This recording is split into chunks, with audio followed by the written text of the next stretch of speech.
Bulbasaur, Ivysaur, and Venusaur, the seed Pokemon. Welcome everyone, I'm Exceptional and I hope you are too. In today's video, we will be seeing how quickly I can defeat Pokemon FireRed, including the Round 2 Elite Four, using only my starter, whom I will allow to evolve. Challenge rules are in the description. After running all of the Gen 3 starters and Gen 2 starters in the last couple of months, it sure feels good to be back to my roots in Gen 1. I'm really glad that Bulbasaur is the grass and poison type, as that's going to eliminate a lot of problems I've had with grass types lately. But don't worry, grass types are still grass types in Kanto. In the comment section of my recent Chikorita video, a viewer let me know that his 2-year-old daughter was fast becoming a grass-type trainer, even playing FireRed and choosing Bulbasaur as her starter. Well, Lillian, this one's for you. I'll also mention that our nature is going to be mild, plus special attack and minus defense. When choosing this nature, the thought process started off in a good place. However, as the run progressed, I kinda noticed that we don't have a lot of special options. More on that later. We defeat the rival in the lab and we are off to Viridian Forest. It sure felt good coming through the forest, not worrying about being poisoned. I did defeat one additional trainer on top of the mandatory bug catcher Sammy at the end of the forest, however, I don't feel like this was necessary. I'm pretty sure that Bulbasaur can handle Brock with just Tackle and Leech Seed. Let's check it out. I lead off the battle against Geodude using, well, Leech Seed. After the first turn, it's clear that his Tackle is doing much more than our Leech Seed is able to recover, but we also have Growl. I use several Growls, absolutely trashing Geodude's damage output, while our Leech Seed continues to heal us for the same amount every time. It's not the fastest defeat of Geodude in the world, but it is a secure one. We then level up to 10, learning Vine Whip, and yeah, we win this one. His Ace Onix comes out and we strike with a Stab, or same type attack bonus, 4 times super effective Vine Whip for the one-shot. Easy peasy, that's one badge down already. While traveling through Mount Moon, we level up to 16 and are ready for our first evolution. I may have been a little bit overconfident with Bulbasaur initially, thinking that we wouldn't need a ton of additional training before Rival 2. I was thinking, oh yeah, evolution, sleep powder, no problem. Me and my false assumptions. On the other side of the cave, I make sure to grab the Helix fossil. Ivysaur and Venusaur, they're kind of like a teal color, and you know, I'm male enough that I feel like I can get away with calling this thing blue. So, Helix fossil. After healing up, once we're in Cerulean City, I decided to go straight after Misty, so let's jump into our second gym battle. We boast another type advantage in this battle, using our super effective Vine Whip to almost delete Staryu right away. Don't worry, she's an easy cleanup. Staryu. Against the more powerful Starmie, I decide to get a little bit clever. I tried putting her ace to sleep with a Leech Seed up just to add that little bit of additional security, but once I go for Vine Whip, it seems that we're doing more than half, and yeah, we didn't need any of those additional turns. And there goes the battle. That was a super quick second badge. Let's keep moving. Our next battle puts us against Rival 2, and here we have a little bit of a problem. That overconfidence I talked about starts to reveal itself here, as I was thinking to myself, oh yeah, Sleep Powder, Leech Seed, no problem. Our tackles are doing pretty underwhelming damage to Pidgeotto, and this time he does stay asleep, but that's not gonna be a common thing.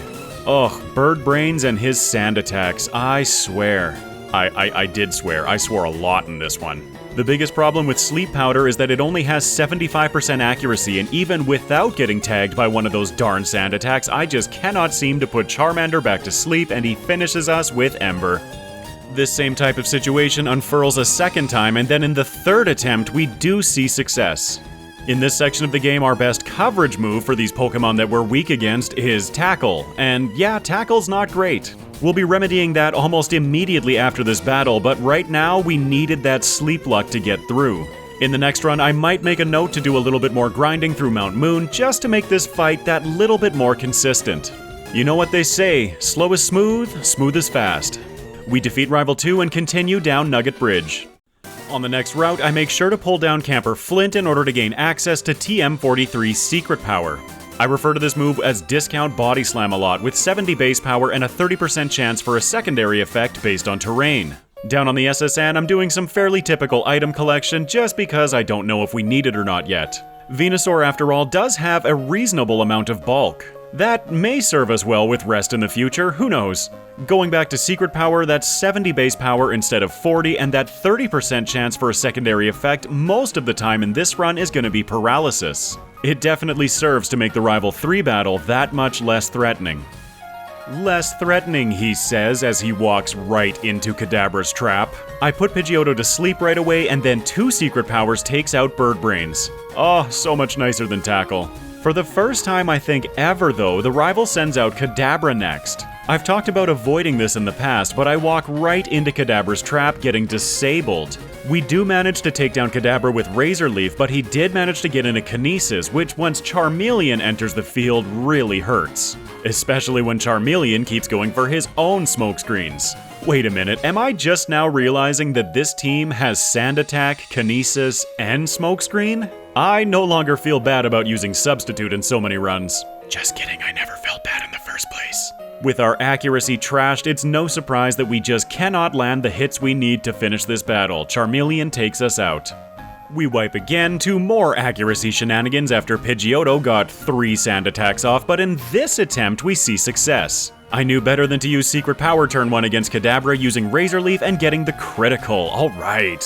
I put Charmeleon to sleep right away, and even with our Secret Power disabled, 3 Razor Leafs is enough to take down his ace. Raticate in the back is then an easy cleanup, and we're ready to face our 3rd gym leader, Lieutenant Surge. I have a Cherry Berry equipped, though we aren't particularly threatened by this battle.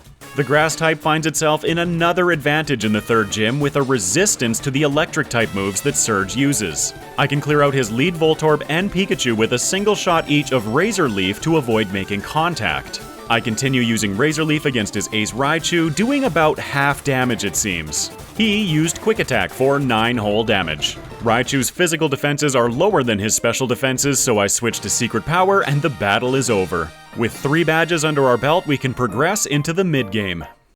We were absolutely motoring through Rock Tunnel when we hit level 32, evolving into our final form. Now boasting an impressive special attack and special defense base of 100 apiece, with our lowest stat being in HP and speed at 80? Venusaur's stats are actually pretty good.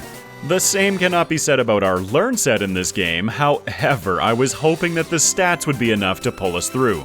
Oh, Egghead, we need coverage. Speaking of those coverage moves on the other side of the tunnel, I'm making sure to go and grab TM27 Return. When picking this up, I was not aware at how important this TM actually is in this run. Again, look at our coverage. Grass and normal, that's it. After defeating the gym challenge, we get some ground coverage, which honestly in FireRed is not particularly useful, and then after defeating the first league, we can get access to Sludge Bomb, which is our only damaging poison type move. We'll touch more on this later. After defeating the Rocket Hideout, I once again make the play to get the coin case. For the 2nd week in a row, I'm going to be grabbing the coin case with the intent of buying the Miracle Seed and then just never coming back to buy it. Something, best laid plans. In our next gym leader battle, we have a neutral matchup, and I'm hoping that Return and maybe Sleep Powder is going to be enough to carry us through. I'll also mention that in the gym, I focused on the trainers on the right-hand side for special attack EVs. I was really focused on our special attack in this run, though I'm not sure I made the right call. Let's check out Erica. I hope you're ready for a beautiful example of why Sleep Powder at 75 accuracy is not optimal. I do have a Cherry Berry equipped as I felt that Paralysis early might be too much for us to handle. Both Lillian and Victory Bell missed their powders on the first round, but then we get her to sleep on the next. 2 uses of Return take out Victory Bell and then also Tangela, who follows. Victory Bell, though, causes a little bit more problem. Miss, and another miss results in us being paralyzed and brought down to 69 health. Nice. We continue slugging away through the battle, trying in vain to put Vileplume to sleep, and in hindsight, I really should have just been going for Return. Ah, you live, you learn, right? We defeat our 4th gym leader and are off to Pokemon Tower. Against Rival 4 here, we're about to see an awesome battle. We start off the battle following the same shenanigans that I have pretty much this whole run. Putting powerful opponents to sleep and then punching them hopefully enough times to make the sleep set in a little bit further. We clear our way through Bird Brains, Exeggcute, and Kadabra with no issue at all, but then Charmeleon comes out. We miss with Sleep Powder while he lands an Ember, also getting the burn. Uh-oh. We do manage to bring Charmeleon down, but once we do, and after the burn damage ticks, we are burned at 7 hit points as Gyarados hits the field. This comes with a silver lining though, as our ability Overgrow is now active. While below 1/3 HP, it powers up our Grass-type moves by 50%. Stab, Overgrow boosted Razor Leaf takes out Gyarados in a single shot without the crit. That was just some serious danger that Lillian just shrugged off. Way to go. We can continue up the tower, heading to Silphco next. There isn't much to discuss in Silphco as I only collected the rare candy from 10F. This actually brings us right back into another rival battle, but this time he is significantly stronger. Bird Brains is now a fully evolved Pidgeot who is still going to be using Sand Attack and Feather Dance now as well.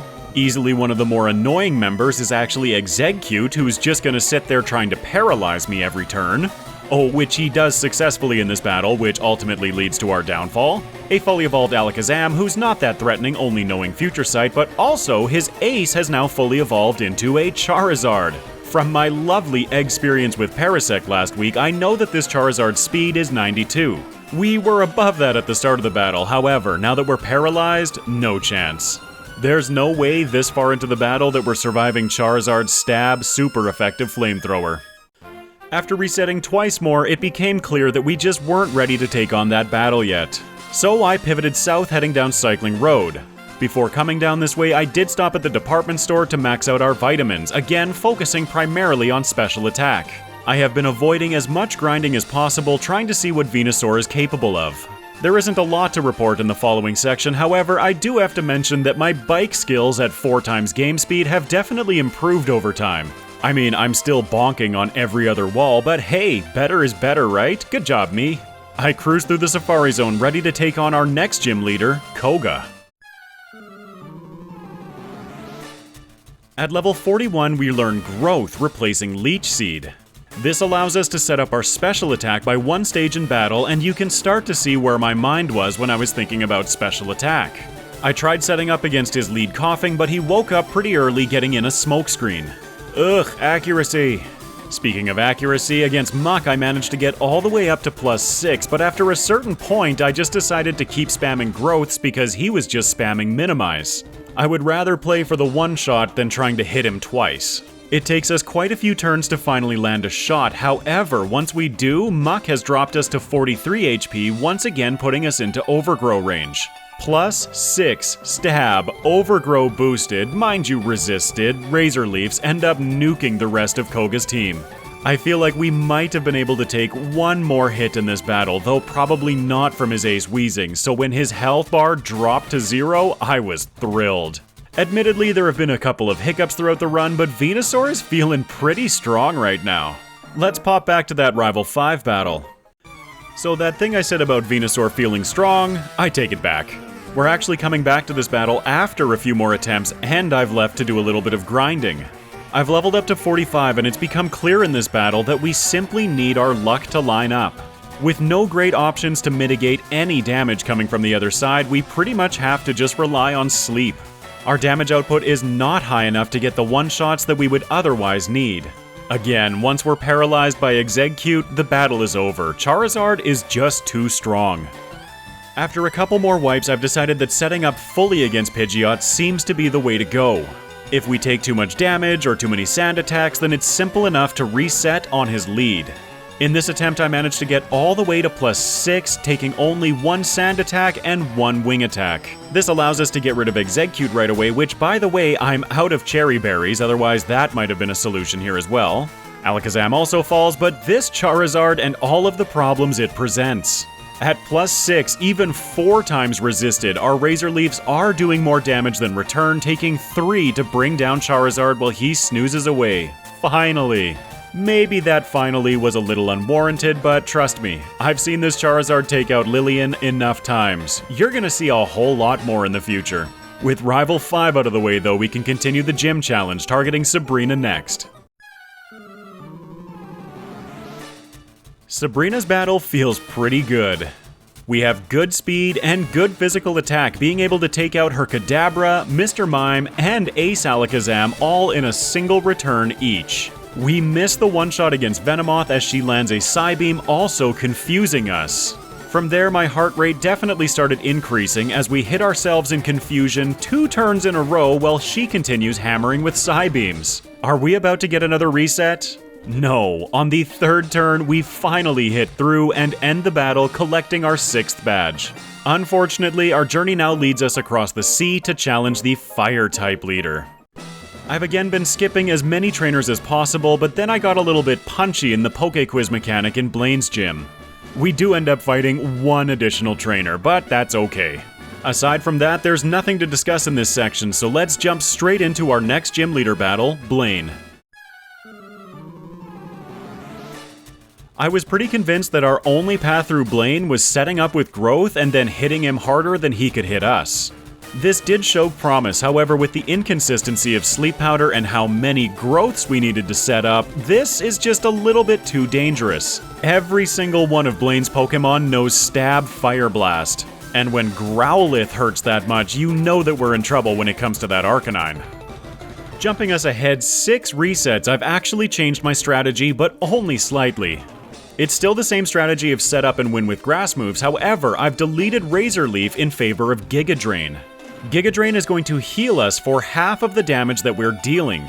Using that knowledge, I've discovered a path through Growlithe and Ponyta that's reasonably consistent. I put them to sleep and then use growth until they wake up. Usually they'll wake up hitting a Fire Blast right away, which is dealing about half to us. As long as I have +3, I can one-shot Growlithe and Ponyta, so I use the sleep turns to set up as much as I can, and then use Giga Drain to restore our health. It usually works to get at least a +5, with then being able to set up to +6 against Rapidash. In this battle, I don't end up needing to do that, going all the way to +6 against Ponyta, and then I can one-shot that Rapidash. Arcanine is last, and I have not actually seen him yet. We fire off a single +6 stab-resisted Giga Drain, and Arcanine holds on with a sliver of health. He then responds with a stab super effective, critical Fire Blast, ending the battle. There are definitely some resets that encourage a bunch of expletives from me, but that reset is one that you just hang your head for. Yup, you got me. In the next battle, we make it back to Arcanine, where I lead with a return to do that little bit of chip damage, and we see what a normal Fire Blast would look like. That Fire Blast actually knocked us down into Overgrow range, so we didn't end up needing that chip damage, but we did end up needing the extra turn. Oh my goodness. +6 stab Overgrow boosted resisted Giga Drain takes out Arcanine, and we have 7 badges. In the next section, I actually become aware of a mechanic that I was not aware of before. With a round 2 finish in mind, I always make sure to go and help Bill and Celio in the Sevi Islands after defeating Blaine. One thing that I did not mention against both Blaine and the Rival 5 battle is that I had to box all of my HM cheerleaders. The reason for this is that Rival 5's Pidgeot knows Whirlwind and Blaine's lead Growlithe knows Roar. Getting forced to switch out after setting up a few turns of growth was just not something that I found acceptable. The mechanic that I became aware of is that we're on the Sevi Islands now and we have no HM cheerleaders. Uh-oh. We cannot seem to withdraw them from the PC on one island either, so I'm a little bit worried about this run being dead. After advancing through the plot slightly, I hit a tree where I realize, I need my Meowth. We could go up and around, but this would break my rules, entering a double battle and using something other than our starter only in battle. Thankfully, the Pokemon Center on 3 Islands seems to have their Wi-Fi working, so we are able to get our cheerleaders back and continue with the run. Nothing else exciting happens, so we can jump straight to our final gym leader, Giovanni. Giovanni. I have a little bit of fun with this one. My assumption is that as he sends out his lead Rhyhorn followed by his ace Rhyhorn, he's really trying to reduce our speed with Scary Face. I don't give him the opportunity, taking both out with 4 times super effective Giga Drains. Then I decide to have that little bit of fun. I put Dugtrio to sleep and then set up 2 turns of growth. Just for the swag, I decided to switch to return to one-shot Dugtrio, with 2+2 stab neutral Giga Drains taking out his Nidos in the back. No damage, no poison, no worries. Giovanni falls, and with him the gym challenge, leaving one final trainer between us and the leagues, Rival 6. We've seen the kind of tactics that I'm employing against the rival so far, and this battle is not really any different. I'll skip us right ahead to when we're facing the Charizard, and yep, he is still a problem. After taking a Feather Dance from Pidgeot, our returns are doing absolutely pathetic damage. We take a whole bunch of turns trying to whittle down Charizard, and when he finally attacks us with his stab super effective flamethrower, of course he criticals, taking us out from full. After a couple of wipes, I've defaulted to my setup fully against Pidgeot type of strategy. I got that setup in this battle using our +6 stab 4 times resisted Giga Drains to bring down Charizard.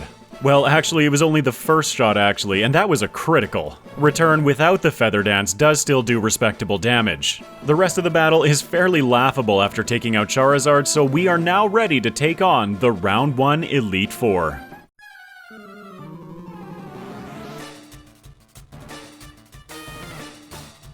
I feel like I've made the comment about the Ice-type Elite Lorelei actually being more of a water trainer a lot lately. But in this run, once again, we have a weakness to the Ice type, but our Grass typing is strong against water. Strategically speaking, there isn't a ton to discuss in this battle that we haven't already seen. We are for sure taking some big hits from Lorelei's Ice moves, but we're able to recover it right back with Giga Drain. I'm tossing in Sleep Powders and Growths whenever I find the opportunity, and against Jinx to make sure we don't get hit by any of her lameness. With that, we can actually see a successful first attempt. I think it was in Radical Red that they gave Venusaur the ability to have thick fat, reducing fire and ice damage by half. Imagine this run with that ability. Lorelei falls, let's check out Bruno. This is the part where I feel that things really start to fall off for Lillian.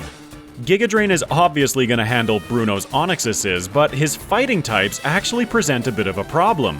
Remember, our nature is reducing our defense, so we are taking more damage from physical moves. I start floundering a little bit in this attempt, realizing how low my Giga Drain PP was and hoping to use more returns. As it happens, more returns in battle ends up meaning more turns in battle. Between Rock Tomb reducing our speed and Counter doubling back our return damage to us, we get taken out by Hitmonchan.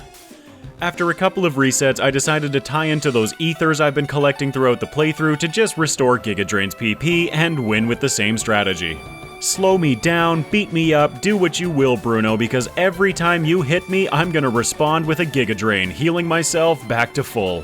This is a big reason why Giga Drain is such an interesting move. It is so powerful on a Grass-type Pokemon, but only having 5 power points makes it so limiting, especially in a league.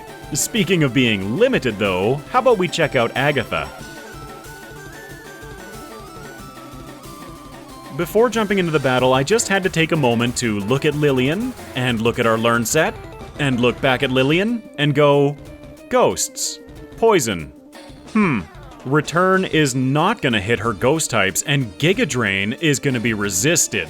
Even against her other 2 Pokemon, Golbat and Arbok, Giga Drain is not a great answer. Nor, it seems, will Return be, as we are gonna get intimidated by Arbok.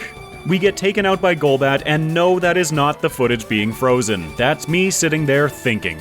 I decided to take the whiteout and retry this league after I go and pick up something that I have not used on the channel yet. Back in Saffron City, I'm trying to figure out where the heck the copycat is. I know she's somewhere around here, and I want to try using Mimic. Mimic behaves differently in Gen 3 than it did back in Gen 1, where I will not be able to take my choice of move, but I will be able to copy the last move used. I wiggled around in her room a whole bunch, hitting A pretty much everywhere, and I just couldn't figure out what to do here. Oh, wait, light bulb. On the 4th floor of Celadon Department Store, we can buy the Pokédoll, which we need to exchange for Mimic. In all of the years that I've played FireRed, I'm pretty sure this is the first time that I'm purchasing a Pokédoll. Then back at the Copycat's house in Saffron, we can exchange that Pokédoll for Mimic. I'm teaching it over Return, which we'll get back to, but I was hoping that this was the solution that we were looking for. I defeated Lorelei and Bruno in much the same way as last time, burning another ether along the way. Back in Agatha's battle, we can start to see what I was going for. Her lead Gengar is notorious for setting up with Double Team, but that shouldn't matter. I'm gonna sit here also setting up until she uses Shadow Punch. Because we copy the last move used by our opponent and we outspeed, I'm able to take my choice of move. At 60 base power, Shadow Punch will not miss and is super effective against Agatha's ghosts.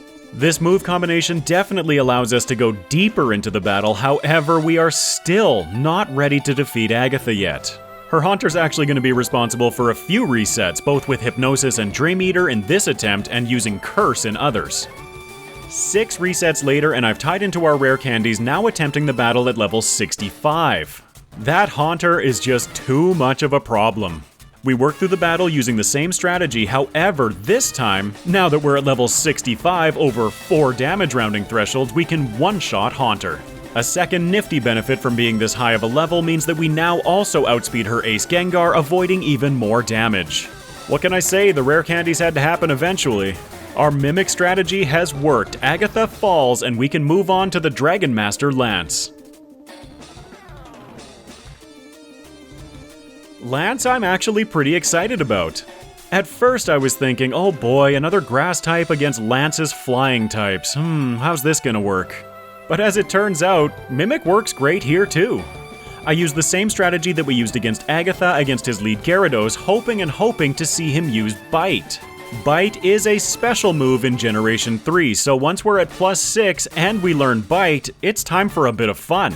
I'm still using Giga Drain to recover, especially after Aerodactyl hits us with a stab super effective wing attack, and it's against his Ace Dragonite that I'm really thankful for Bite. +6 Bite almost takes him out in a single shot, while his wing attack deals well over half. Yeah, with nothing but Return and Giga Drain, I don't think this battle would have been very friendly to us. We can clean up Dragonite, and then the Dragonairs in the back are both also one-shots with Bite. Beautiful. Lance is down, which leaves only the Round 1 champion.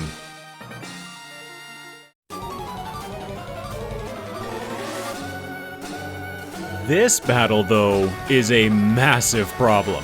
As you can see in this first attempt, I'm really trying to stick with my guns and use the strategy that has worked against the rival up to this point. The problem being that his team is pretty supercharged at this point, and we are simply unable to get the setup we need to be effective.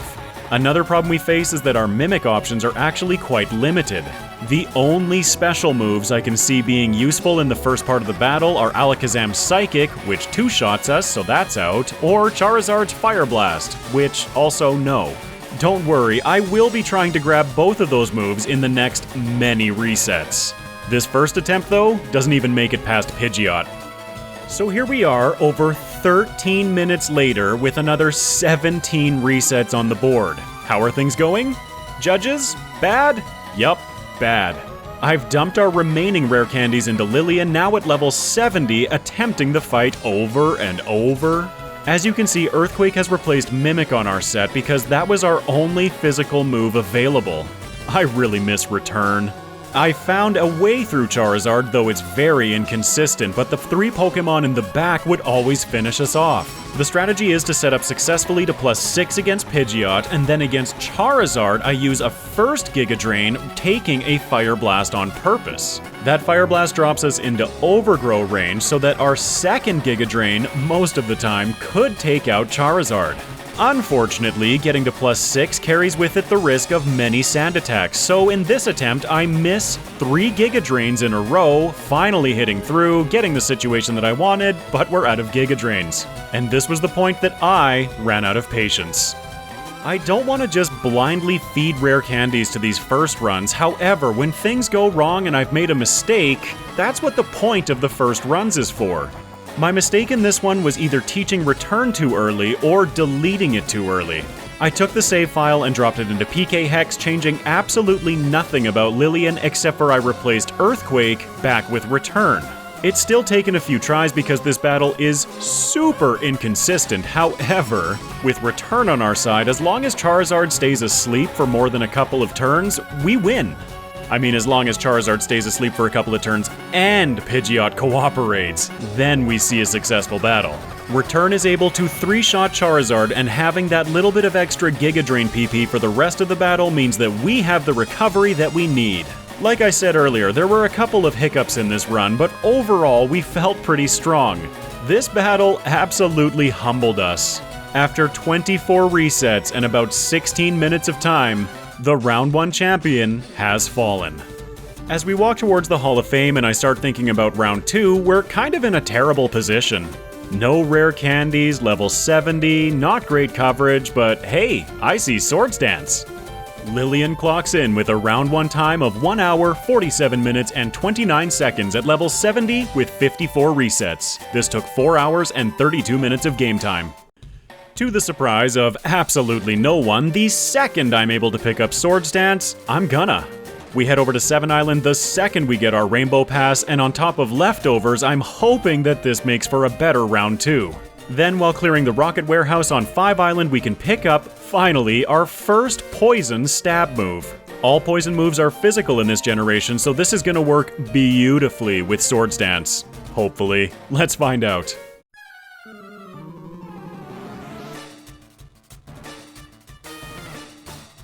Aside from teaching Swords Dance over growth, nothing really has changed with our set or our strategy in this battle. Lorelei's had a couple of upgrades, but so have we. I use the same tactics that we've used for pretty much the entire run, putting anything that I perceive as a threat to sleep, setting up more Swords Dances as needed, and Return wins the battle. Ah, Return, why did I forsake you? I do switch to Giga Drain for Cloyster because Cloyster, but that about concludes the interest in Lorelei's battle. She wasn't massively threatening last time, and that remains the case. Let's check out Bruno. I was hoping that our focus on special attack would allow us to one-shot these Steelixes. It does not. Missing this range means that we have our speed dropped, and the battle kind of falls apart from there. Without the ability to set up our special attack, Giga Drain is not going to be recovering as much as it was before. We're going to have to rely on being faster and stronger in this battle, meaning that we need time to set up some Swords Dance and to have our speed intact. Bruno takes us down, but I think I see what I need to do here. In the next attempt, my biggest concern is guarding our speed against this lead Steelix. So, of course, we miss Sleep Powder and he tags us with Rock Tomb. Ugh, fine. Okay, at 121 speed, we do still outspeed the majority of Bruno's team. I take him out as quickly as I can, then taking time to set up against the second Steelix. The second Steelix does not know Rock Tomb, so our speed is fine, but he's still able to put down some major damage. Especially when he hits through with Iron Tail, also getting the defense drop so that on his next turn, his Stab Earthquake shakes down Lillian again. In the next attempt, we end up getting our speed dropped again by his lead Steelix, but his second Steelix ends up cooperating. I can't even say that he cooperated so much as I can say that we just didn't get unlucky this time. I get the setup that I needed against him, and then I'm able to sweep through the remainder of Bruno's team. As I mentioned before, 121 speed is enough to outspeed Hitmonchan and Machamp, however Hitmonlee does end up tagging us with a pretty heavy Mega Kick. That's it though, let's talk about that Agatha problem. Between the battles, I was dead set on still keeping Giga Drain around for recovery, so I taught Sludge Bomb over Return. Again, I hope I don't regret it this time. Sludge Bomb, although resisted, is at least able to hit Agatha's ghosts. A beautiful coincidence here is that at level 75 we have 184 speed. Her fastest Pokemon is her Ace Gengar at 180, so we outspeed her whole team. I set up all the way to +6 against her lead Gengar, and things are not looking great. As our +6 Sludge Bomb misses the one-shot, she drops us down to 3 hit points. She uses a full restore while I manage to hit through with Giga Drain for a little bit of recovery. Then, as I set up for the knockout with another Sludge Bomb, Agatha switches in her Ace Gengar. This gives us a free shot against it, allowing us to knock it out on the next turn because we outspeed. She sends in Misdreavus next, who we also outspeed, one-shotting with Sludge Bomb. Her lead Gengar then rejoins the battle, and Sludge Bomb takes it out. Oh, and the reason that Sludge Bomb was doing so little to her Gengars is that it's actually 4 times resisted. With only single resistances, Crobat and Arbok both fall to a single shot each. That is a first try Agatha. Against Lance, I'm once again able to put his lead to sleep and get the setup I need early. Against Gyarados and Kingdra, I'm able to set up all the way back to +5 after being intimidated. Using Giga Drain to keep ourselves healthy, we can work our way through Kingdra, Aerodactyl, but against his lesser Dragonite, we're out of power points. Right. I guess I'll just reset this attempt then. In the next battle, after using an Elixir, things are a little bit different. Our set-up stab sludge bombs are able to slime their way through Lance's last few Pokemon. Oh, Swords Dance, you've made this league so much easier. With that, we have one final challenge awaiting us, the Round 2 champion.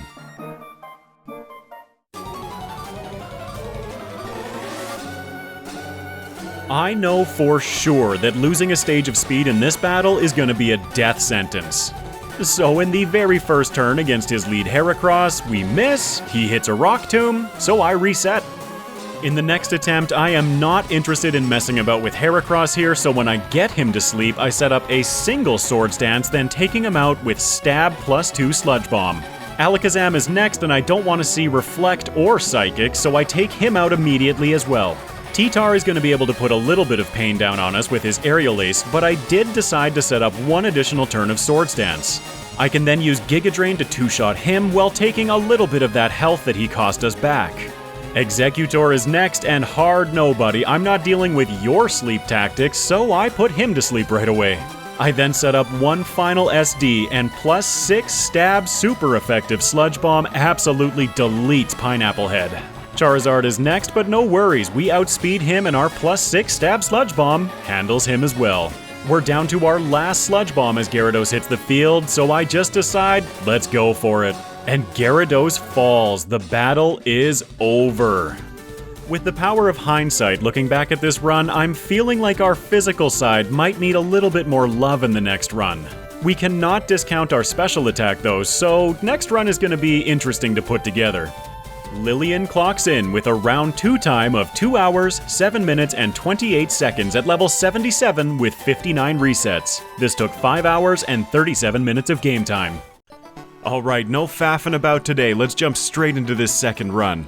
The two main changes to discuss right at the start here are my Egg Move and Nature. For Egg Moves, we don't have the greatest options out there, so I decided to go with Magical Leaf. It is stronger than Vine Whip, and having it earlier means that we can change our early game grinding a little bit.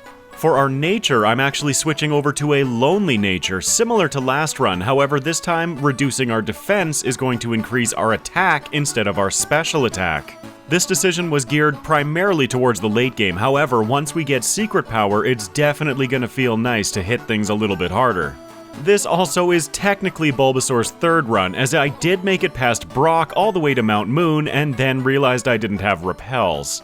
That was a disappointing restart, but hey, let's get this done. On the way through Viridian Forest, I make sure to defeat only the mandatory Bugcatcher Sammy. I do intend to do a little bit of additional grinding in this early section, however, we can do it much faster than before. With Magical Leaf on our side, we can skip all of the training in Viridian Forest, instead grabbing our experience entirely from Pewter Gym. I defeated Camper Liam, leveling up to 10, and then Brock falls super easily to stab 4x super effective Magical Leaf. I just have to appreciate for a second the fact that we defeated Camper Liam and still clocked in at 3 minutes and 33 seconds, faster than Kyogre. I don't know about you guys, but I have a good feeling about this run. On the way through Mount Moon, we once again level up to 16, evolving into Ivysaur. Oh, and I remembered repels this time. I don't intend to defeat a lot of additional trainers through the cave, however, I am trying to get an additional level or two before Rival 2 in Cerulean. On the other side of the cave, I make sure to grab the Helix Fossil, because we're blue adjacent. Blue-jacent? Also, I know that I don't need this antidote, but it is just such a habit to pick it up. Ugh, the poison type in this game. After defeating the trainers in her gym, I target Misty next. Magical Leaf again gives us a great boost in damage against her, but we weren't in a whole lot of threat with this battle. The interesting bit is at the end of the battle, we level up to 22 trying to learn Razor Leaf. Razor Leaf does have 5 more base power than Magical Leaf and boasts a higher critical hit chance, however, Magical Leaf cannot miss. This was something that I hadn't actually planned, so I sat here humming and hawing for a second and decided to keep Magical Leaf. I really do try to cover as many bases as I can when I'm routing these second playthroughs, but there's just so much to think about. I don't really have any fancy automated tools, so it's just my squishy brain, a Pokemon damage calculator, and a few hopes and dreams. You now know the exceptional process. Let's check out Rival 2. Having Magical Leaf once again helps us out here because Bird Brains loves using Sand Attack.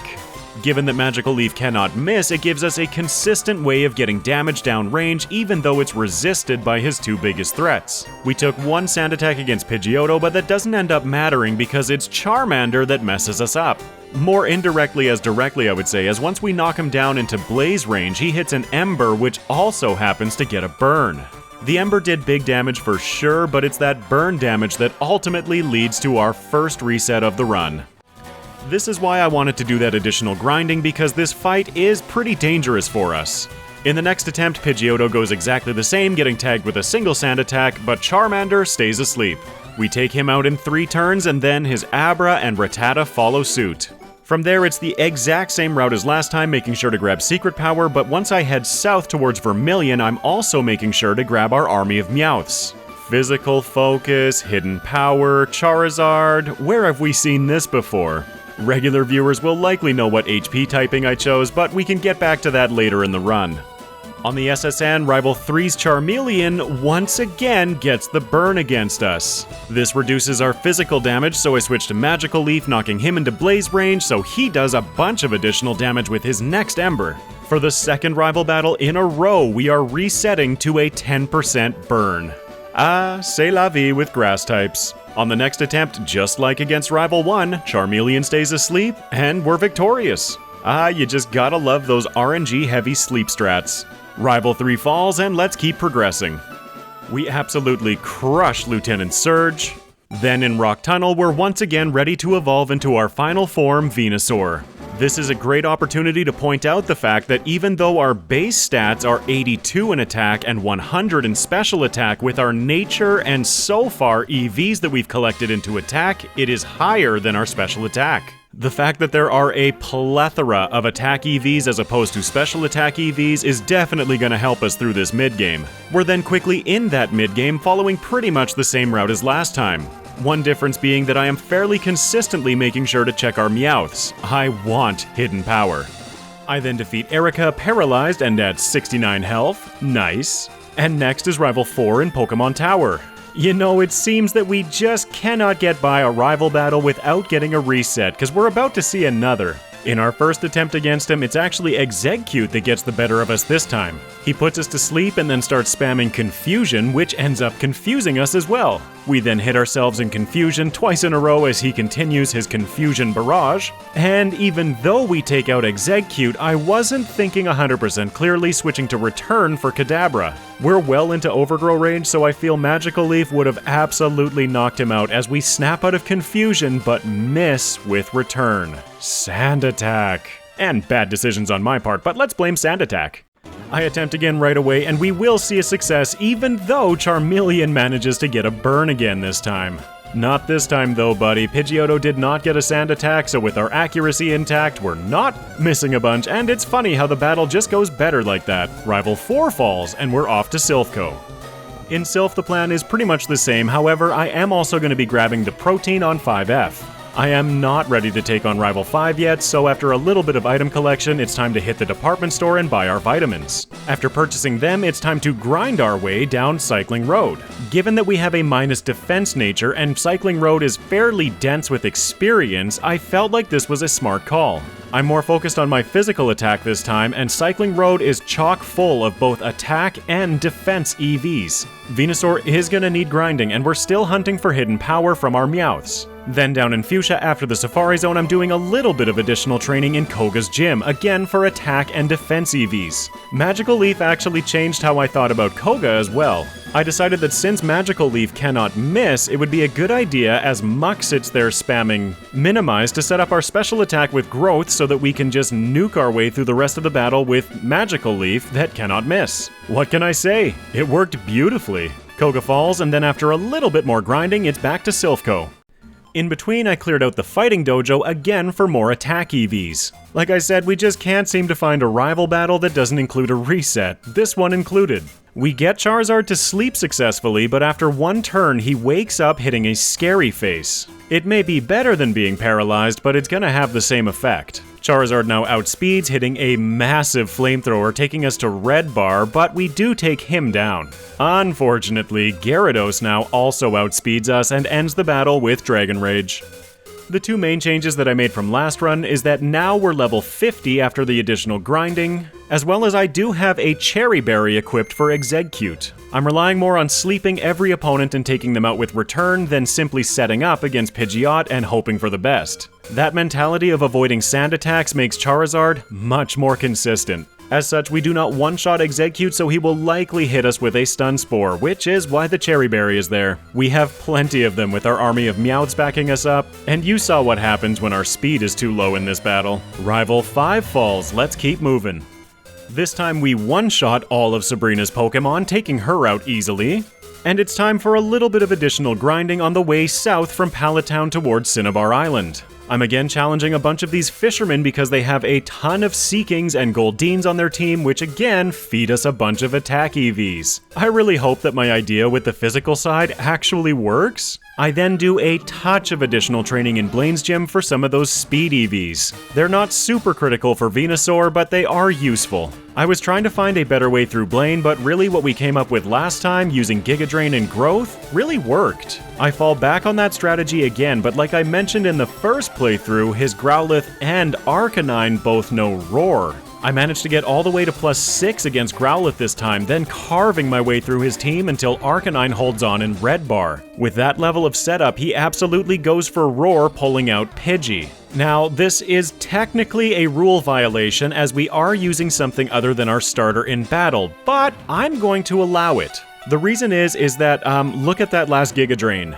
Barring a critical hit, this battle was ours. Being forced to switch out to Pidgey cancels our setup, but also managed to cancel the Intimidates that both Growlithe and Arcanine had stacked against us. So I feel it kind of ends up being a neutral situation, as I pull Venusaur back out and end the battle with Return. As you can see, Arcanine's Fire Blast only knocked us down from full to 71 hit points, so yeah, barring a crit, the outcome ends up being the same.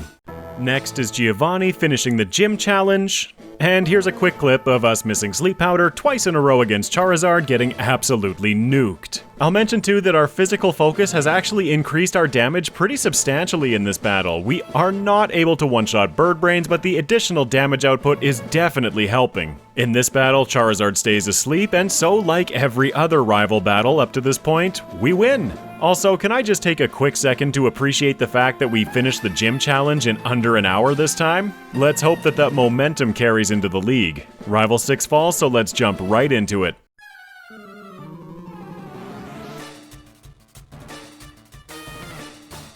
I did not do any additional grinding through Victory Road, instead using all of our rare candies to this point, leveling up to 72 against Lorelei. The strategy in this first battle, aside from being at a higher level, is exactly the same as the first playthrough.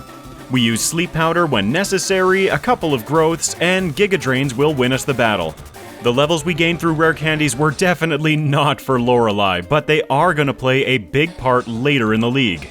The first member is down, let's move on to Bruno. Once again mirroring our strategy from the first run, I used an Ether on Giga Drain in between battles because, once again, we're going to be relying pretty exclusively on Giga Drain. I did try to keep Onix asleep in order to maintain our speed stat, however, he wakes up twice, dropping at 2 stages. I don't really feel like the time investment in trying to put him to sleep is worth it in this battle, as our Giga Drains, even when we're getting hit by every single one of his Pokemon, are doing more than enough to restore our HP. The added bulk from also being at a higher level, now level 73, is also definitely helping our case. We clean up another quick victory against Bruno, moving on to our first real challenge of the league, Agatha. Between battle, there are 2 important things to note. I equipped a Chesto Berry, and it's time that I taught our secret weapon, HP Rock. This replaces Return and gives us a fantastic coverage move for the rest of both leagues that also happens to hit ghosts. I know I go for HP Rock a lot, but Rock is just such a good typing offensively in these leagues. Agatha's battle was actually the primary reason why I leveled up so high before starting the league. As you can see, at 183 speed, we well outspeed all of her Pokémon, but the extra levels were actually for a damage range against Haunter. Even with the Chesto Berry equipped between Haunter and her Ace Gengar, we would usually get taken down by the combination, and if not, we got cleaned up by Arbok in the back. Level 73 gives us the one-shot against Haunter with HP Rock, but in this battle we don't need it. Against her Haunter, followed by her Ace Gengar, and her Arbok, in 4 turns, we score 3 critical hits. I guess Venusaur was trying to show Agatha who the real ultimate poison Pokemon is, eh?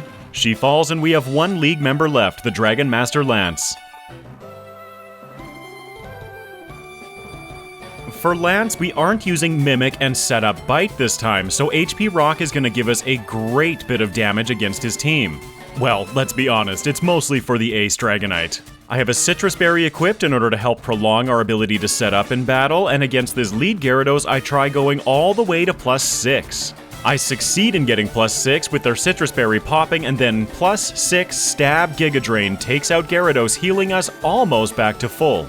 An unnecessary but fun side effect of being level 73 is that we outspeed everything in this league, including Aerodactyl, taking it out as well. For the rest of the battle, we're going to be relying on HP Rock because, well, our PP is looking a little limp right now.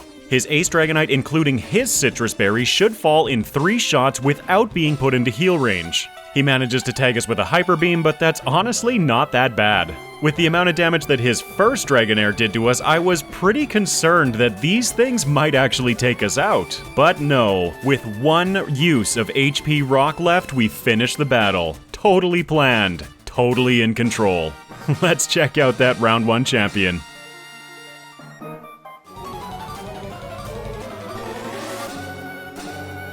Here, HP Rock is going to make a big difference to last run.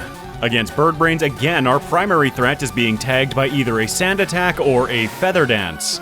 He just seems intent on doing a bit of damage this time, so we take him out, but against Alakazam, we get tagged by a massive Psychic. Fortunately, with Giga Drain, we are able to get ourselves back into Green Bar using 2 against Alakazam, taking him out.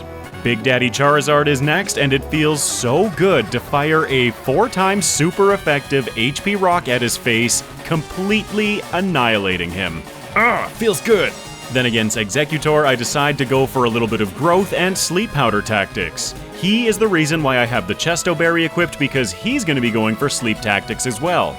An argument could be made for going straight for HP Rock here, but it does so little damage that I felt that the safety of setting up a few growths and using Giga Drain was definitely the safer strategy. We take out Pineapple Head, then Rhydon falls easily to Giga Drain, leaving Gyarados. He intimidates us, and we miss the one-shot with Giga Drain, leaving him in deep red bar. He's actually locked into Thrash, and I foolishly go for Growth, thinking that he was gonna heal. All in all, though, a fairly minor error in the run. I clean him up on the next turn, and the round 1 champion has fallen. That round 1 league was so much smoother than last time. Considering these swords dancing that we're about to unleash in round 2, I would say that Venusaur is actually poised to pick up a pretty good time. Venusaur clocks in with a round 1 time of 1 hour, 8 minutes, and 46 seconds at level 75 with 5 resets. This took 4 hours and 12 minutes of game time. Between the leagues, absolutely nothing changes, including going to get Swords Dance the second it was available. What can I say? I like Swords Dance. I still like Substitute more, but we don't need it in this run. We quickly clear out the second half of the Sevii Island plotline, and we are ready to return to the leagues, this time for round 2.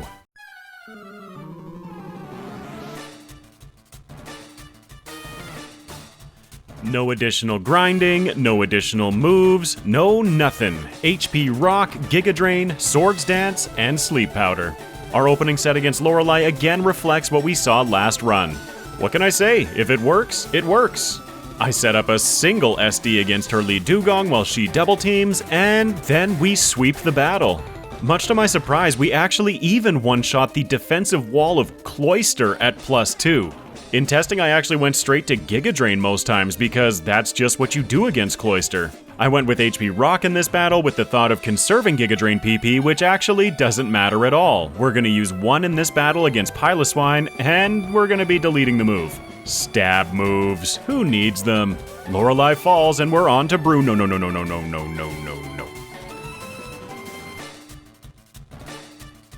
Here it's going to be a very similar strategy to what we've seen before, but just that touch different. HP Rock is now going to be covered by Earthquake, along with Swords Dance and Sleep Powder.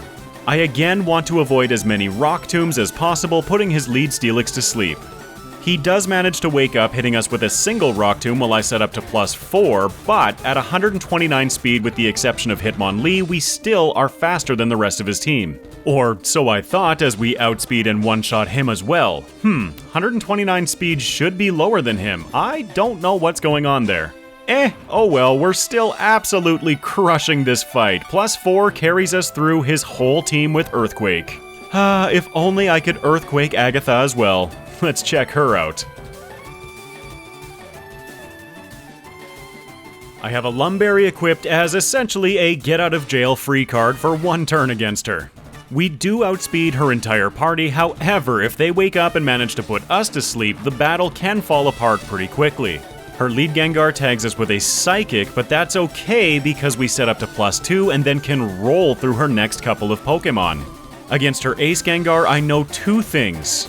At +2, we do not have the power to one-shot her, and with this amount of health, barring a crit, we should be able to soak one turn of damage. I do just that, tanking another super effective Psychic, but getting up to +4, so then we can roll through the rest of the battle. Gengar falls to HP Rock, switching to super effective Earthquake against Arbok, because he thought he could intimidate us. I am the unintimidatable.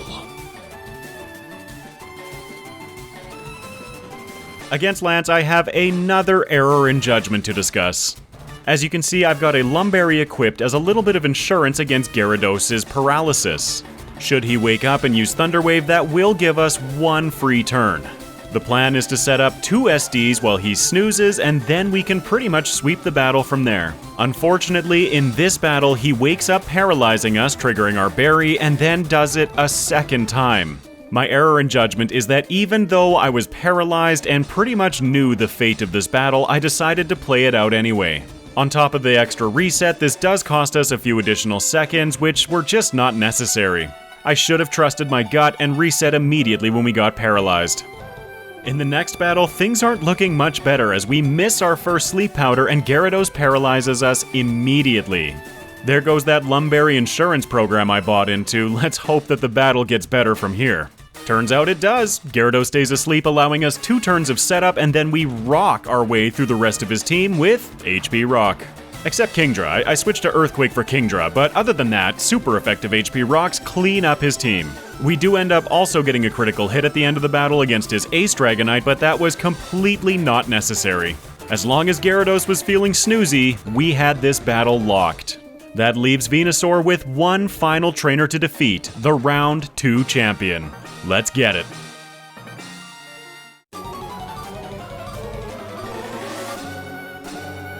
Being all the way up at 200 speed might have been slightly excessive here. After Lance's Aerodactyl, who does still outspeed us at 208, the next fastest Pokemon in this league is Alakazam at 181.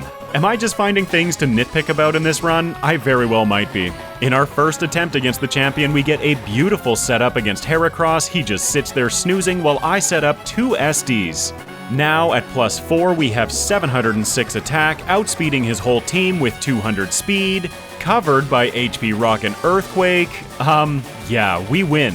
When planning this run, I had considered keeping Giga Drain for Tyranitar because it just again worked so well last time. It turns out that including the Steelix problem, Earthquake was just more reliable. We encounter a touch of stickiness against Executor when he survives in Red Bar, but then his teammate Sandstorm knocks him out. Nah. Gyarados is in the back and we take him out with a single +3 super effective HP Rock. And there goes the battle. I cannot deny that as I was walking up to the Hall of Fame with Professor Oak, a wave of catharsis was washing over me. I've made it through another grass Pokemon. Woohoo! Venusaur clocks in with a round 2 time of 1 hour, 24 minutes, and 31 seconds at level 81 with 6 resets. This took 5 hours and 9 minutes of game time. So let's investigate how much time we ended up saving between runs. Against Brock, with the addition of Magical Leaf and Misty, we were able to save a little bit of time, optimizing our grinding slightly in the early section. We continue gaining time through the next couple of badges until we hit Koga. For the first time in a while, we actually fell behind by 23 seconds from the first playthrough, but it was because of all that additional grinding. That grinding definitely pays off, saving as much time as we lost in the next split and then just continuing to save time from there. This plan ended up saving us nearly 39 minutes in the Round 1 League, with a total time save of 42 minutes and 57 seconds in Round 2, 4 levels higher, but with 53 less resets. It also took 28 minutes less game time, but I'm not very interested in game time overall, it's just a fun stat to include. On the tier list, this places Venusaur in a fun little cluster of Pokemon that I just cannot avoid. So many of these times are so close to each other. Venusaur seems to be hanging out in the middle of no man's land, but remember, we have a bunch of runs sitting at the bottom of this list that need to be re-ranked. Including the runs before making the change to egg moves, we actually only defeated Blaziken's time by 12 seconds. Since I did the Gen 3 starters so recently, look for a rerun of them in the not too distant future. These egg moves, I'm loving them.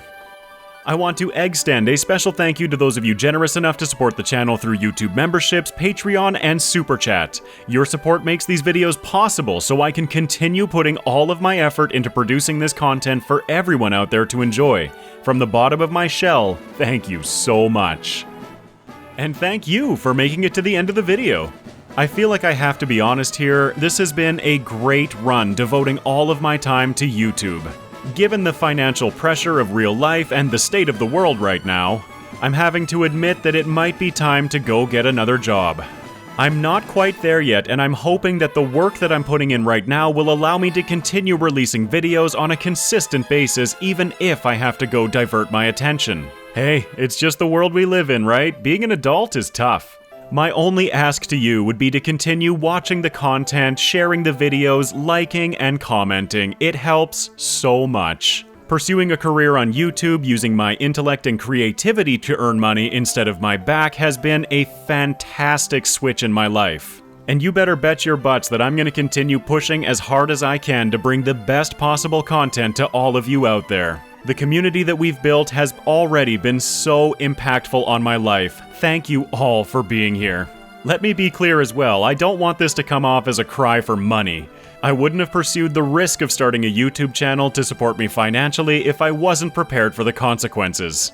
Before I start rambling on and end up putting my foot in my mouth for some reason, I have a habit of doing that, let's just wrap this up. So, again, thank you all for all of the support you've shown, for the fantastic community we built, and let's keep going.